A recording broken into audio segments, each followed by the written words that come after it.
Buen día, gente que nos acompaña. Nosotros somos del Instituto Tecnológico de Concal. Somos de la carrera Ingeniería en Agronomía modalidad presencial.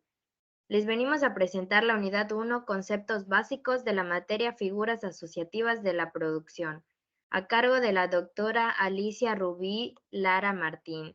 Somos del grupo Sexto B. Los integrantes son Misael Contreras, Solís Armando, Pug Manuel, Paul Isabel y Mena Harumi. Objetivos principales. Punto número 1. Conocer qué es una norma jurídica y sus principales características. Punto número 2. Conocer el concepto de la ley y las características de esta. Punto número 3. Entender la formación de una ley así como su importancia. Punto número 4. Comprender el conflicto de leyes en tiempo y espacio.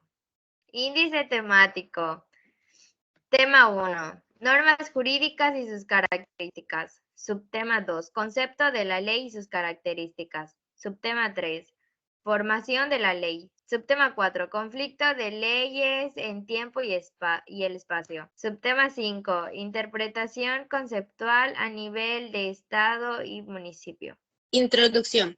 Para esta unidad se analizarán los temas que se centran en la norma jurídica, la información, sus características y en particular un tipo de norma que es la ley. Saber cómo se originan las normas jurídicas y también la formación de estas.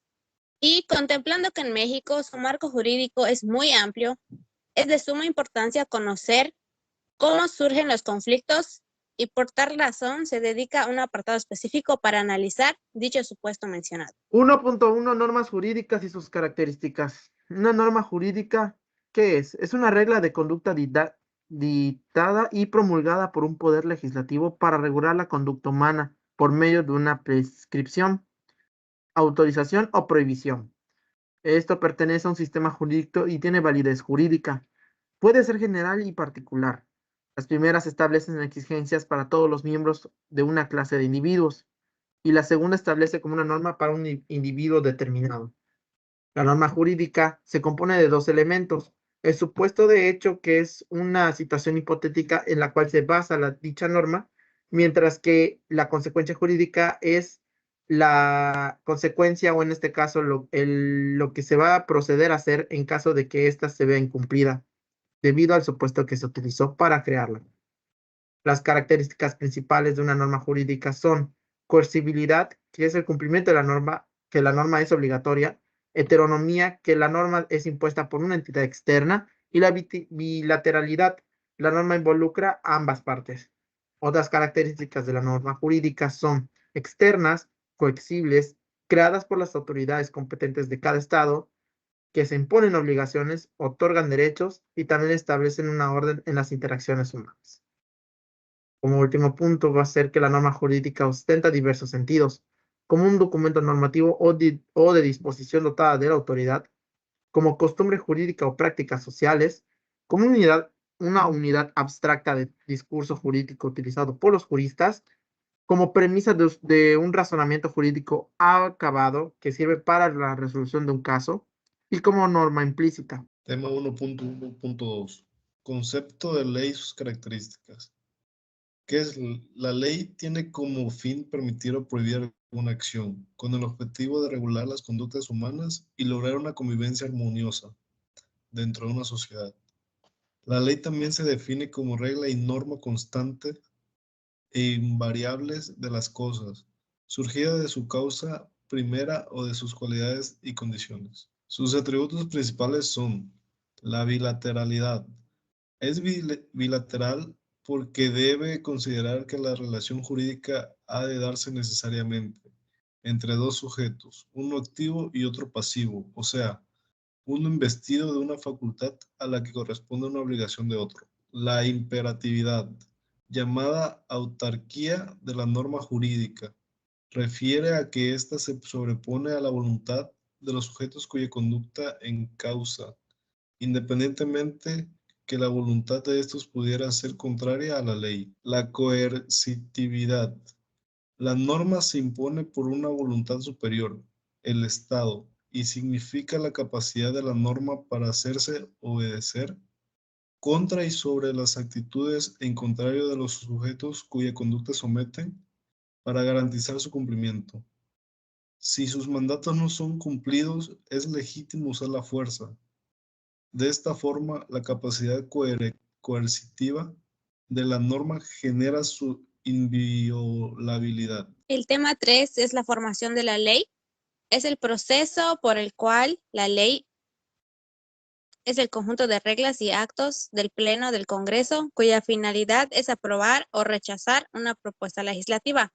El proceso de esta formación de ley se ordena en 3 etapas, que es la iniciativa o presentación del proyecto, el estudio en comisión, debate y aprobación en el Pleno. Para esta formación de ley se necesitan 7 etapas legislativas. La primera etapa es la iniciativa, que consiste en la presentación de una ley o decreto que lo establece en el artículo 71 de la Constitución. Esta iniciativa puede ser presentada por el presidente de la República, los diputados y senadores del Congreso de la Unión, las legislaturas de los estados y de la Ciudad de México, así como los ciudadanos en un número equivalente al 0.13% de la lista nominal de electores. La etapa 2 es la discusión, acto por el cual las cámaras deliberan a fin de determinar si deben o no ser aprobadas estas leyes. La etapa 3 es la aprobación, en el que el Pleno de la Cámara de Diputados vota en sentido positivo al dictamen de la ley que haya sido aprobado por las comisiones legislativas o que haya recibido la dispensa de trámites por la Asamblea Plenaria. La etapa 4 es la sanción, que es el acto de la aceptación de esta iniciativa de ley o de decreto.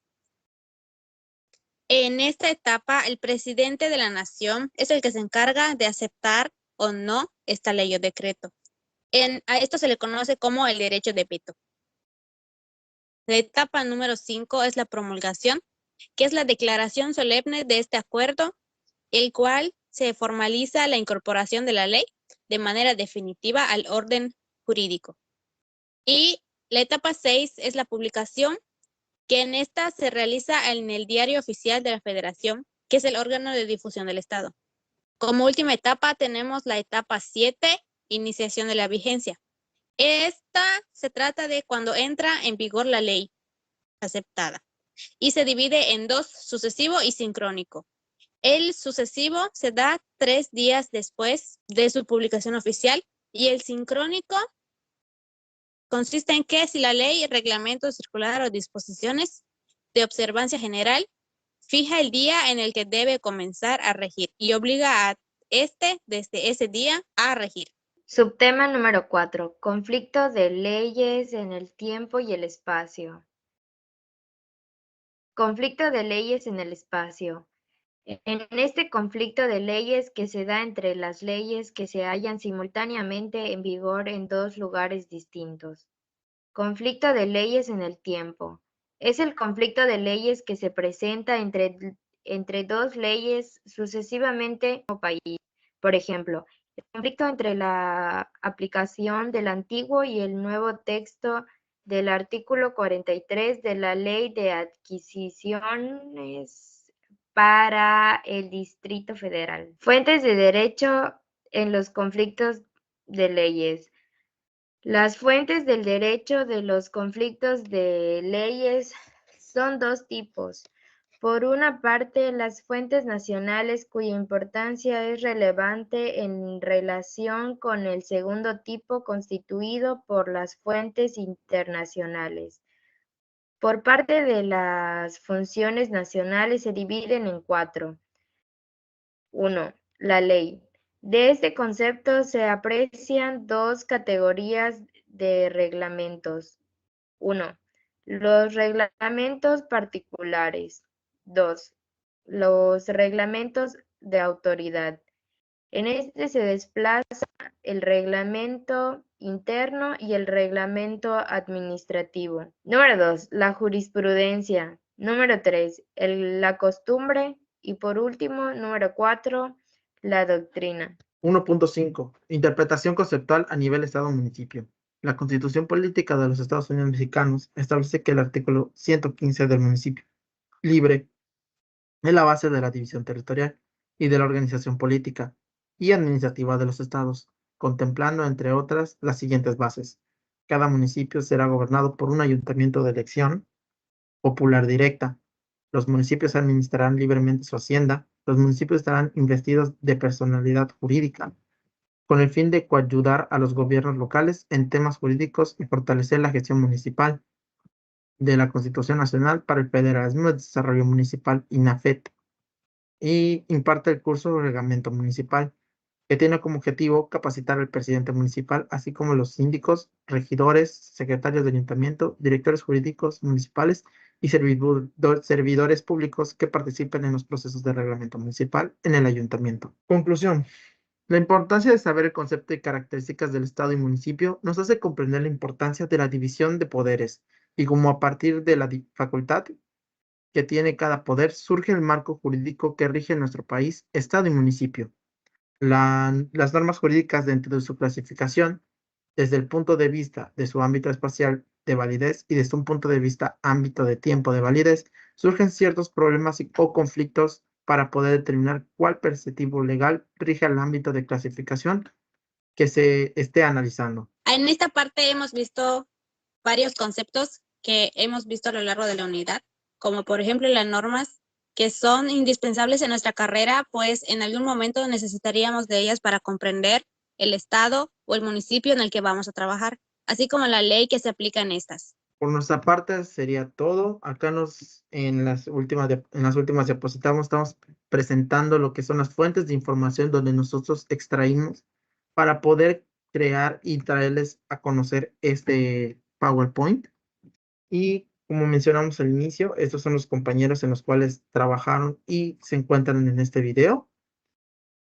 Se les agradece muchísimo su atención y que tengan un buen día, tarde o noche en el momento en el que se encuentren.